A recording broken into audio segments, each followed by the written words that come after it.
एक गधे की कहानी। एक गांव में एक गधा रहता था। वो बहुत ही मेहनती और समझदार था। वो अपने मालिक की हर बात मानता था और उसकी पूरी मदद करता था। गांव के सभी लोग गधे की मेहनत और समझदारी की प्रशंसा करते थे। एक दिन गांव में एक मेला लगा हुआ था। गांव के सभी लोग मेले में गए हुए थे। गधे का मालिक भी मेले में जाने के लिए तैयार हो गया। उसने गधे को कहा, गधे, मैं मेले में जा रहा हूं। तुम घर पर रहो और मेरी देखभाल करो। गधा ने कहा, ठीक है मालिक, मैं आपके कहे अनुसार घर पर रहूंगा और आपकी देखभाल करूंगा। मालिक मेले में चला गया। गांव में कोई नहीं था। गधा अकेला था। उसने सोचा कि क्यों न मैं भी मेले में जाऊं। वो मेले की ओर चल दिया। मेले में बहुत भीड़ थी। गधा भीड़ में घुस गया। वो मेले के सभी झूले और खेलों को देखने लगा। उसे बहुत मजा आ रहा था। तभी एक आदमी ने गधे को देखा।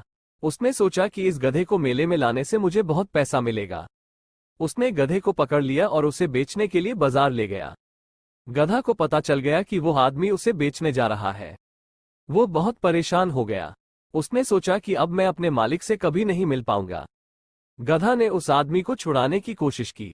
उसने जोर से चिल्लाया, हाय राम, हाय कृष्ण, मुझे बचाओ। गांव का एक लड़का मेले में घूम रहा था। उसने गधे की चीख सुनी।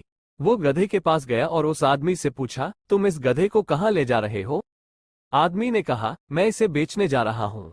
लड़का बोला, ये गधा मेरे मालिक का है, तुम इसे मेरे पास दे दो। आदमी ने कहा, ये गधा मेरा है, मैं इसे तुमसे नहीं दूंगा।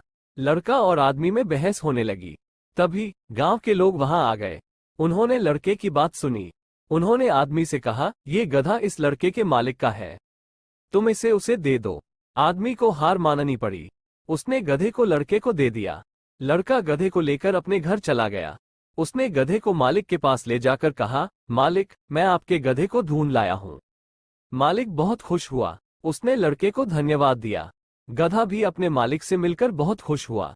उसने सोचा कि मैं भाग्यशाली हूं कि मुझे इस लड़के ने बचा लिया। नैतिक, हमेशा मददगार बने। गरीब और असहाय लोगों की मदद करें। कभी भी किसी को धोखा न दें। लोकप्रियता, ये कहानी लोकप्रिय है क्योंकि यह एक नैतिक कहानी है। ये कहानी हमें सिखाती है कि हमें हमेशा मददगार बनना चाहिए। हमें गरीब और असहाय लोगों की मदद करनी चाहिए। हमें कभी भी किसी को धोखा नहीं देना चाहिए। ये कहानी सभी उम्र के लोगों के लिए उपयुक्त है। ये कहानी छोटे बच्चों को नैतिक मूल्यों को सिखाने में मदद कर सकती है।